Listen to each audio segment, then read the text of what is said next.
Hey, there are No Labels, No Limits podcast listeners. Today, we have a great treat for you. I'm actually really excited to introduce you to both of our guests today, partly because they're very funny, they're very smart, they have unique backgrounds that have led them to the work that they're doing. And if I told you that they sold software product, and then I told you their backstory, you wouldn't really make a connection. So let me tell you, they describe themselves as the most unlikely entrepreneurs you will ever meet, and sporting hairstyles that look like comic book characters with backgrounds in psychology, hypnosis, and show business. I will tell you, looking at the two of you, I don't think you look like comic book characters, but you do look like characters. You look like fun. Yeah, you look That's like the biggest compliment we've had all day. well, it's late in your day. We've got a time difference between us. So, but let's just dive in. Can you share a bit of your own backstory and what led you to where you are doing the work you're doing today together? Well. Once upon a time. Are you sitting comfortably? Let me unpack the story. So we've been friends for about 16 years, I think, and we met through the world of entertainment. So my background was as a magician. When I was growing up as a kid, I always wanted to be a magician. That was what I was going to do for a living. Took it really seriously. And then when I was about 14, I saw a hypnotist, a stage comedy hypnotist, and decided that would be cool. Now, lots of entertainers do branch out from magic into other sort of allied arts, other things. Like ventriloquism, juggling, and all sorts of other stuff. And I decided hypnosis was for me. So my dad paid the hypnotist to teach me how to do it. I studied it for a couple of years and decided like this was it. After school, I was going to be an entertainer. That was going to be my business. I wasn't a typical entrepreneur. I wasn't the guy who was selling sweets to the other kids at school or any of that stuff. I just did magic tricks and eventually learned hypnosis and then went out. And at the end of my like A levels, which is the exams you do in the UK right before you would go to university. So I was like, 17, well, I've been about 18. It's like college level, isn't it? Yeah. I was about 18 probably. And most people would then go to uni or into the workforce. And my dad said to me, why don't you take a gap year, give this entertainment thing a try, see if it turns into a successful route, and then see what happens. So I went out and I started performing all over the place. I actually moved to Greece for about 9 months of every year. So across the summer and a little bit of the winter, I was there doing my show for British tourists who went on holiday. And while I was there, I sort of found that I had lots of spare time.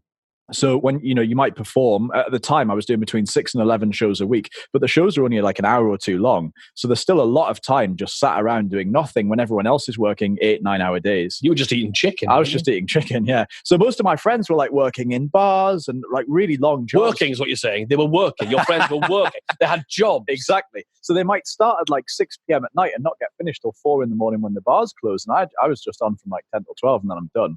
So there was lots of sitting around and just, I wanted something else to do. And I was doing okay money, but I was spending all of it on like parties and drink and stuff. And in the end, I decided I've got loads of spare time. I should do something else. And I stumbled across the idea of selling information products online.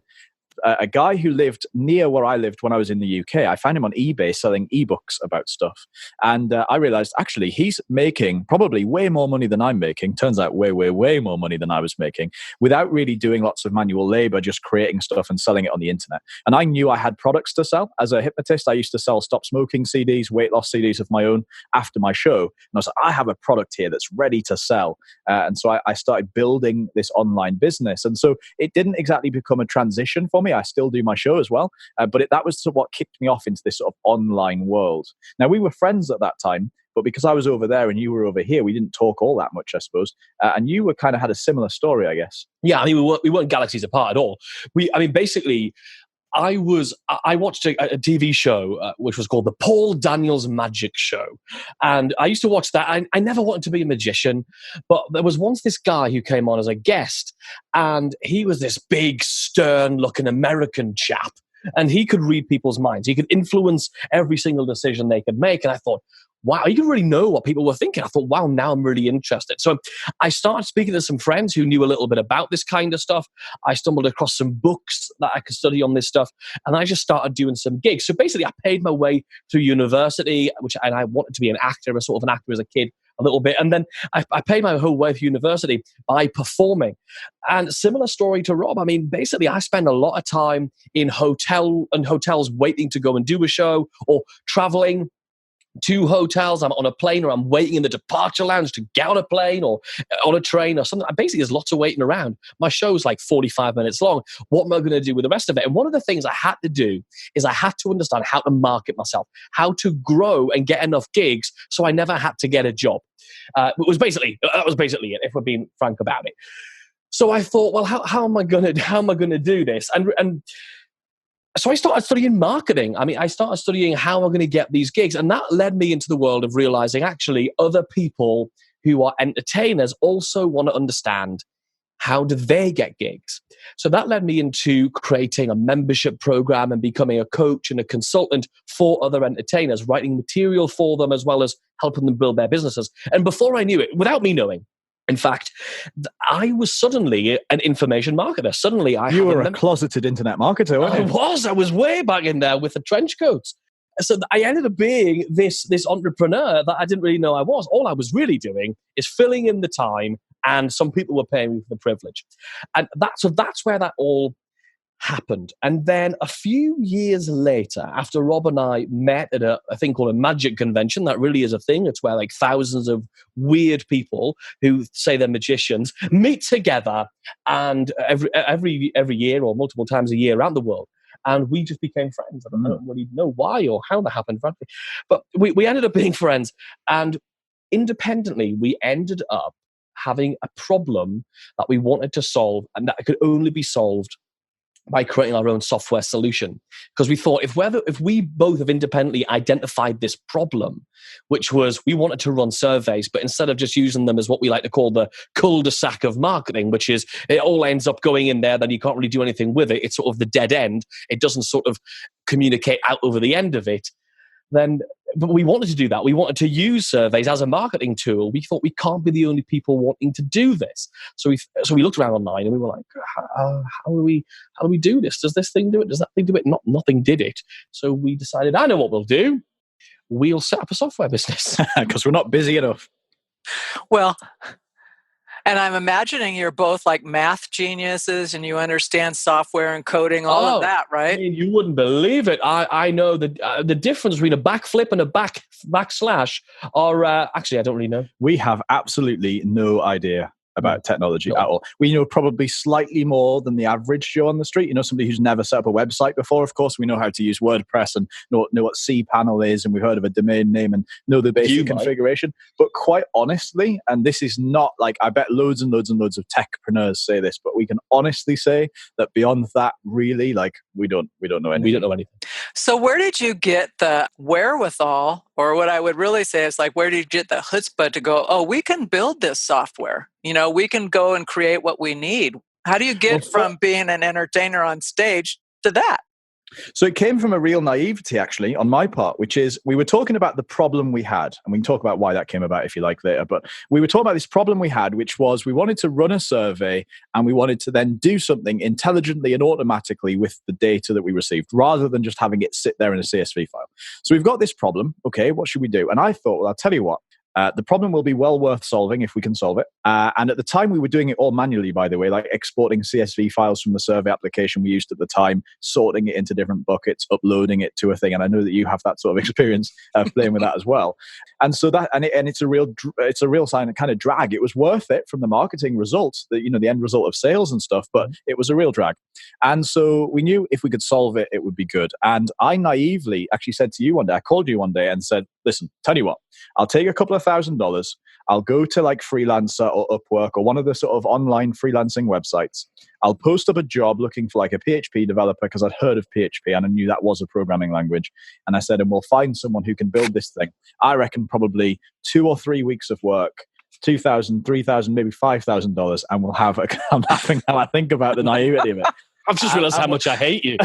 And we'll have this great idea. And so I went on Freelancer and I quickly ran into a slew of problems. For example, I don't know who's going to pull the wool over my eyes. I don't know who's going to just rip some code from some open source thing over there. I think the problem we both had is we didn't even know what we didn't know. We were in the mode of unconscious incompetence. Yeah. We didn't even know the questions to ask. So I very, very quickly realized that actually there was absolutely no way I was going to get this done for that sort of price. And so we sort of took a break for a little while and thought, well, how do we do this? And I guess we don't take no for an answer very easily. No. That's kind of one of our attributes that we both share. We don't take no for an answer very easily and think if we want something badly enough, then we'll find a way to get it done, because otherwise nothing great ever happens. So I think that's important. I know that for our listeners and for folks that I work with and help, and we're just going to have to ignore the dog barking. He's big, he's scary, and he's annoyed someone's nearby. But when you don't take no for an answer, in my mind, you're also just not accepting somebody else saying it can't be done. Right? It's like, Right. I'm It's going to keep complete intolerance to average, isn't it? It's if you're I know some of your listeners are people who are in a job or in a position right now where they're frustrated. And I think one of the things you can do is, I say this to my mum all the time. My mum often used to come in from work back in the day, and she used to say, "Oh, I hate my job. And I'm like, well, you've got two choices. You either put up or you shut up. Like, you either, or you do something about it. I mean, you either do something about it or shut up and stop complaining. I mean, obviously I wasn't as rude to that as that to my mum, but that's what it basically boiled down to. Like, if you can see the frustration, you can feel that inside of you, you've got to do something about it, or you've got to just accept it. And if you're not willing to accept it, which is the attribute that Rob and I do share, we're not willing to accept that what is the norm, what is the normal level of growth, what is the normal way of doing these things. I mean, the way we run our company is completely not normal. We have a philosophy, I'll give you an example, which might be interesting, of radical transparency, which is all of our staff know exactly where we're at, everything about the company's financial details, everything in our business. They know exactly where we're at. They know what's occurring, what's going on next, because we don't believe that you should have bits of paper because you're supposed to fill in that form. Oh, we're supposed to do this. Like, there's no supposed to. Like, what have we got to comply with legally? We'll definitely do all of that. But above and beyond that, are we doing the right thing? And instead of treating people as employees, instead of treating people as customers, instead of treating people as a number in your CRM system, treat people as human beings with emotions, feelings, and personal drivers, and then the rest of it sort of falls into place. We have, neither of us have ever had a job. We've never worked for anyone else before. We've never been to a job interview before. We came out of school and or university in your case, and did what we do. Mm-hmm. And so what that means is that we have got I suppose it's given us the power to like just question everything and say, well, like, we don't know how an office is supposed to look. Apparently it's nothing like ours in terms of the day-to-day structure of how it all works. And that's fine by us. We like it that way. So I guess just having that, and if somebody is in a job or has been in a job, then just realize that it's okay to question the way that they did things and the way that employer did things. The norm is only the norm because people before you weren't courageous enough to change it. I love it. Well, and that's true, right? Or we just accept maybe that's all I can have or should have. And that's also not true.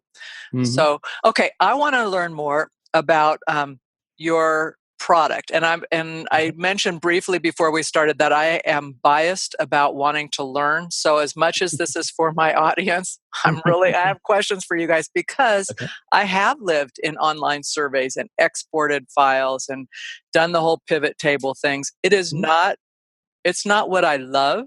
I love the information it produces because it helps me help my clients. But I don't like the tedium of it. And so when I started learning that was some of what motivated you as well, as to be able to have a survey, which I actually think I may have been thinking about it all these years in a very limited use purpose, be much more than that. I thought, okay, I really want to learn from you guys. But I would like for you to talk about your suite, but talk about it, if you can, from both the perspective of folks who are, for instance, say they're running a conference, right? They're planning a conference. Mm-hmm. They are trying to figure out what is of most interest to people who will be coming. They know they've got their market. They know typical things, but they really want to hone in on what's going to bring the most value to the people who show up. So that's one instance. And the other would be for someone who's just starting out, like a new business, and they're trying to figure out what's the most meaningful thing I could start to help my market, my clients. How can the tool be used to help for that? So can we kind of talk about those two things? Will that work for you guys? Yeah, so I'll take the conferences thing because I do a lot of conferences. You read my mind. Go for it. Yeah, right. Well, nice, guys. And you know what I realized? We've never said your names. Really? No, you're just like... I'm like going, I think I introduced you like you guys, and then we just started talking. So it's Rob and Kennedy. It is, yeah. Okay. I'm Rob, this is Kennedy. Hello. So, anyway, all right. it just occurred to me that We got that straight was- into it. We were too excited. We had too much fun before this. You think this is fun, dear listener? You should have heard the laugh we had before we started recording. Anyway, so conferences. I do perform at a lot of conferences with the entertainment stuff, but also I'm involved in helping our clients with conferences. One of the biggest challenges I think we have with conferences is most conferences have the setup where you have a roster of speakers, and each of those speakers will be talking about something slightly different. Sometimes with a theme, sometimes actually quite a wide subject base. And the problem we have is if we treat every single customer, every single potential delegate at the conference the same way, our message is going to connect and then disconnect, connect and disconnect. So, for example, if you had somebody speaking about, about fixing hunger within a community, then the people who are interested in that speaker, when they receive the email that says, hey, we've got this great speaker who's got this really good hunger drive and they've got this really great program they're going to inspire you with and talk about, then you're going to be really connected with that. But the next day, when you receive the next promotion for that conference, and it's about improving education or literacy within a certain area or something like that, if that's not really your hot topic right now because you're really involved and really heavily got your head into the hunger element and sort of poverty and that element, then you're going to disconnect with that message and wonder, is this for me? The biggest thing we have to do with conferences is increase the number of people. The biggest challenge we have is show up, is getting people to buy the ticket. That's the first hurdle. The second hurdle is realizing that they should actually show up. Depending on the price point of your conference, of course, you'll have things in place when people buy tickets rather than free tickets. They're more likely to show up and all that stuff. So how do we do it? Well, anybody who's not running live events, let me tell you that the same technique, so you can think about it in two ways at the same time in parallel, that we use the same technique for increasing the show-up rate on online conferences, webinars, demos, that kind of thing. So whether you run in-person events or online events, this same technique works. And that is this. When somebody is engaging with you, they're registering for the early bird for the conference, or they've bought a ticket, however you've got them on your list, find out what their main interest is right now. Not what their general main interest is, but what's important to them right now. What is the thing that's really that hot point, that real hot thing for them? So it might be that you've got speakers who are talking about, let's make a really simple example that I know actually something about. Let's say it's an internet marketing conference about marketing and online marketing. And you're going to have one speaker who's there who's going to be talking about how to get traffic through Facebook. Great, we've got the Facebook person, brilliant. We've also got another speaker who's really good at optimizing pages for you to get conversions. So we've got a conversion speaker. We've also got somebody else who's really good at search engine optimization. Let's leave it at 3 different speakers. It's a small one-day event in our little imaginary event, right? So the Response Suite Awesome Event 2020 or whatever, right? If I take the survey, and I tell you, the reason I'm thinking about coming to your event is because I really need some help with my traffic. And I think Facebook might be the thing that I want help with, because one of your questions in your survey is, what do you want help with right now? And I check, hey, traffic. So you don't actually need to be a mind reader. You can just ask the question, right? So I want help with traffic. Now what you can do as the person organizing the conference is every email you send from now on to encourage me to purchase my ticket could sell me on the benefits of purchasing a ticket based on my primary reason for coming along. In my case, what I'm going to learn about traffic. Whereas simultaneously, Rob might have ticked the one about SEO, because Rob knows nothing about SEO, but he's heard that it's some amazing wizardry thing that you should be doing on the internet. So he's ticked on the same survey that he received at the same time, I want to know about SEO. So every email that he receives pushing him towards that moment of purchasing the ticket is saying about all the things that he's going to learn about search engine optimization and how he's going to meet other people who are really good at that. And he's going to build a community around SEO there. And he's going to make contacts and be able to meet the speaker. And so every piece of show up information or every piece of sales information on that way is geared towards his exact interest, which means he doesn't receive as much information which is irrelevant to him. So now what we have is we have a compelling series of events, and that doesn't just need to be emails. That could be telephone calls, so that when your salesperson gets on the phone to them to find out if they're going to come and book a ticket, they could say, hey Rob, I noticed that you're on the early bird list for our event. We've got this really good speaker. I'm not sure if you know, he's called whoever. He's an amazing SEO guy. He's from this great company. Is it SEO you're particularly interested in right now? And Rob says, yes, it is. She said, well, you really wouldn't want to miss out on this. And her entire sales or his entire sales process to Rob will be based around the information we've now collected. Whereas calling me, a very different conversation. So, and that doesn't need to be just phone. That could be email. That could be snail mail. It could be any kind of communication, because what we decided to do with Response Suite, specifically, the reason we created it and we had to build it is because nobody else could do what we wanted it to do. And that is to create a survey application, which then passes the results, passes and communicates outwards to your other platforms. So now that I know, so you've now filled in my survey. Rob's filled out my survey, right? I now know in my CRM system that Rob is interested in SEO. I know that. So now I can follow up with him in the most appropriate way.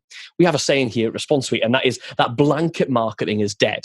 And instead, we prefer to think of it as mass personalization. It's a bit like a huge choose-your-own-adventure story, where you're basically taking people down the path that one is most interesting to them. And because it's more interesting to them, it also increases your conversions dramatically. So you make more sales by actually being better, nicer, and being more liked. I like it. Like, as you're talking, I'm going, oh yeah, that would have saved me hours and hours and hours. So I simultaneously love the product and the concept and hate the fact that I'm just knowing it now. So Rob, can you talk a little bit about like a single person or a very small kind of organization, how it benefits them? So I see we've had the side-by-side thing, and maybe it's just because we've been talking conferences, but how does that look if I'm trying to do that more on a product, and you talked earlier about having product that you had to sell and, whether the product is a service or an actual tangible product? Sure. So having a business of any description is a bit of a rat race, isn't it? It's constantly looking for the next customer. Where are they going to come from? How do we do this? And there's all these statistics being flung around the internet all the time. The last one we heard was that it costs 300 to 600 times more to acquire a new customer than it does to sell something to an existing customer. And most businesses have more than one product to sell or more than one service that they can offer to a customer. So it makes sense that actually, rather than getting so excited and embroiled in the idea of trying to find new customers, it makes more sense that we focus on trying to sell more stuff to serve our existing customers in a better way to solve their new problem, to help with whatever it is. So here's what lots of businesses do, and maybe you can relate to this. So you do your marketing bit, you do the sales bit, somebody buys a product, you do the delivery bit, whatever that looks like. And then maybe, just maybe, you send out some sort of customer feedback survey to say, what did you think of the product or the service? How did we do? Did we deliver? Did it get you the result you wanted, etc.? And then typically what happens is that survey just sort of sits there. It's what we call the dead end of the data highway. It's where useful information goes to die. And basically what happens is people say, well, that was good. That wasn't so good. The product was good, but the packaging was bent when it arrived, those sorts of things. And then what happens is that once a week, once a year, once a fortnight, once every 5 years, whatever, somebody logs in, the business owner logs in, looks at all this massive data from hopefully tens or hundreds of thousands of customers or thousands of customers, and they look and say, oh, wow, 3% of people thought we were rubbish, and 2% of people thought it took too long to get there, and 10% of people said they would refer a friend, and 90% of people thought it was pretty good. There we go. What does that really mean? Because, apart from looking at the data on a pie chart or a bar chart, you don't really know who those people are, and you've kind of missed a key opportunity to market something to them. Now, the other problem with this is that when a customer comes into your business and they just sit there in your email marketing software or they sit there in your CRM, now what happens is that every week, every day, every month, you have to just sort of say, well, we're going to have a special offer on pens this week. I'll just send an email out, see if anyone wants to buy some pens. So you send out an email and some people will click on a link and some people will want to buy a pen at that point. And it's kind of just hope marketing. You're just hoping that if you throw out enough stuff, Some people are going to click on it. Some people are going to think it's relevant to them, and some people are going to want to buy it. Lots of people aren't, which means lots of people unsubscribe. If they don't unsubscribe, even worse than unsubscribing is disengaging, like just stopping paying attention altogether. Because just as a side note, like that really damages your ability to get delivery on your emails for the people who do want to receive them. So unsubscribes, even worse is disengagement. So here's what happens. A feedback survey, a customer survey, is the lowest resistance way to start a new sales conversation that exists. When somebody's just bought a product from you, truthfully, the last thing they actually want is to receive an email that just suddenly offers them something out of the blue that is random, that has a fair chance that it won't be relevant to them. Whereas when somebody's just bought something from you, what they really want is you to show that you care, that you haven't just taken their money and run and let them get on with it. And now you want to turn up and you want to do something extra. You want to take a step forward. You want to level up your game. So here's what we recommend. Run a simple customer feedback survey. Now, I'm not talking about 26 questions over 15 pages. I'm talking like 4 or 5 questions tops. So the questions can be things like, what did you think of the product? And then give them the chance to rate it or choose something from an option. And I'm talking here multiple choice. Don't give them the chance to write 15 pages of essay. It's just pick one of these, pick 2 of these.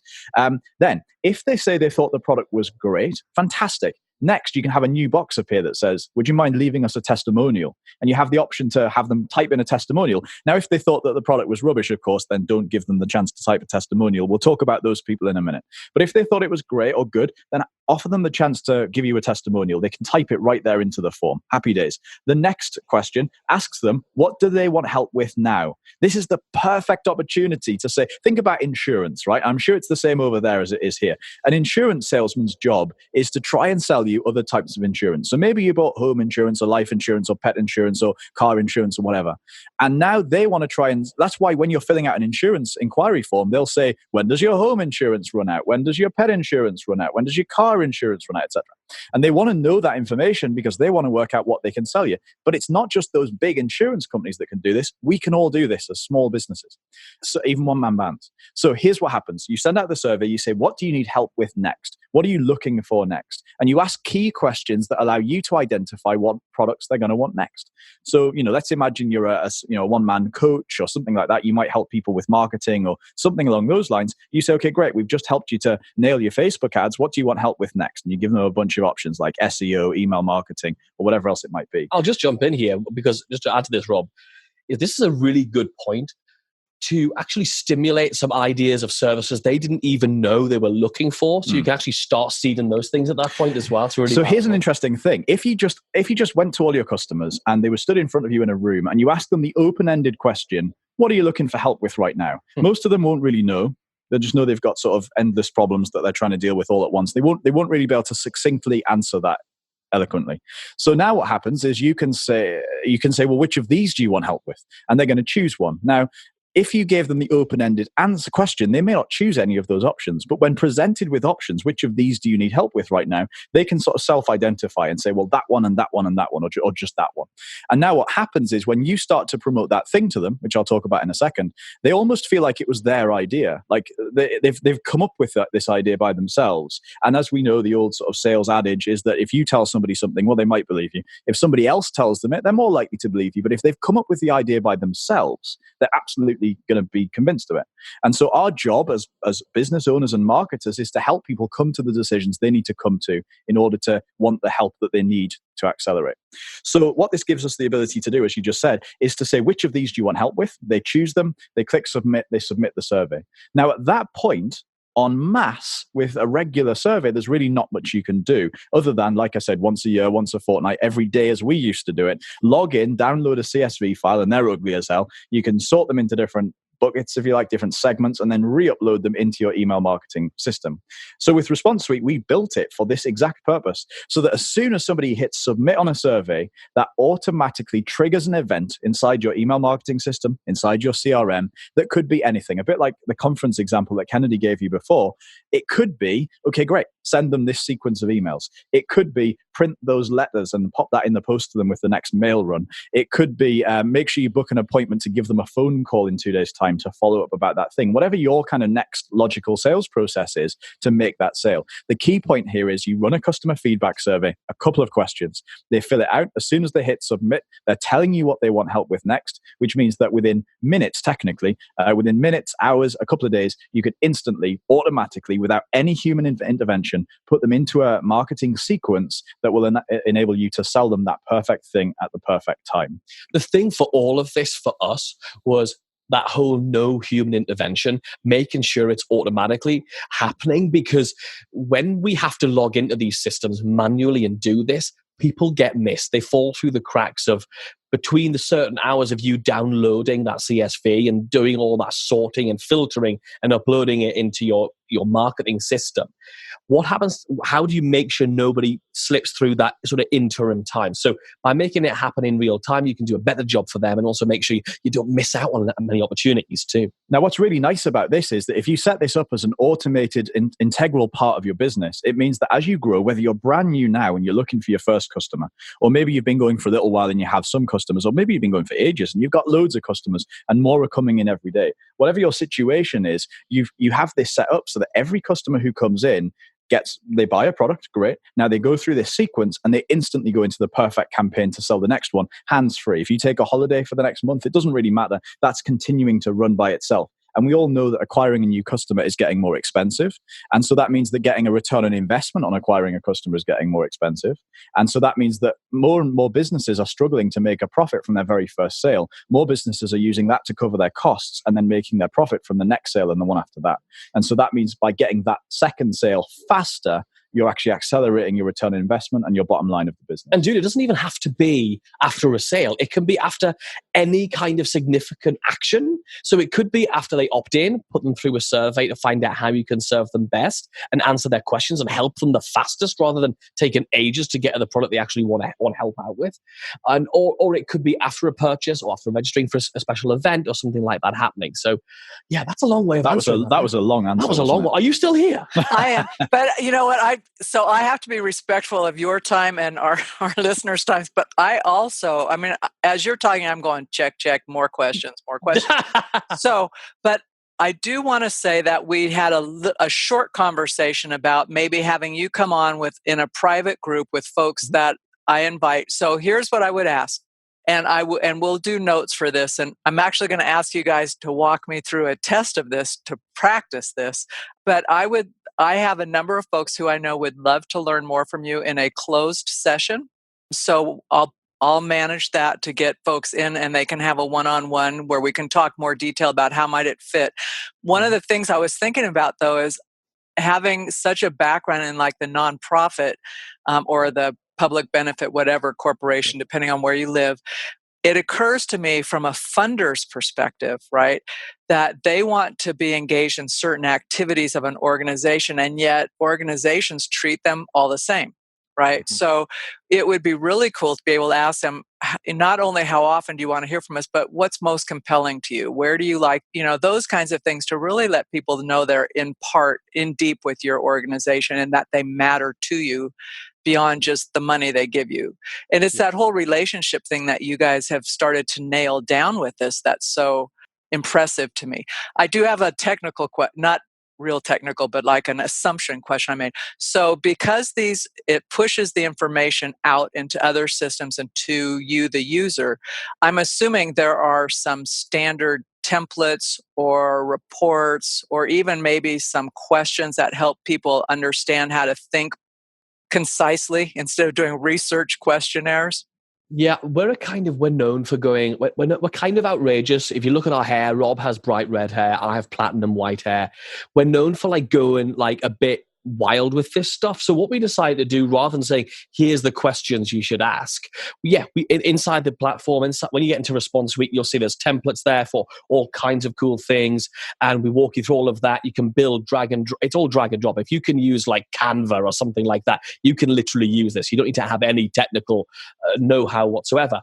But rather than give you questions, because obviously your business is different, and since we're all about personalization, we thought it would be wrong to give you questions because the way you need to speak to your people is different for every single situation. So what we thought we would do, actually, if anybody who's listening right now does decide that, you know what it is, I get this is for me, and you see why it is so important and why so many people are starting to do this now, we want to hook you up with a personal one-to-one session with either Rob or myself, where we'll actually build your campaign with you personally. That's not a group thing. That's if you become, even if you just take a 14-day trial with us, even if you've given us no money, we just want to show you how you can do this and give you the education to actually build it out. And that's not just building the response suite bit out. I mean, we had a customer Rob was on the line with just 2 days ago.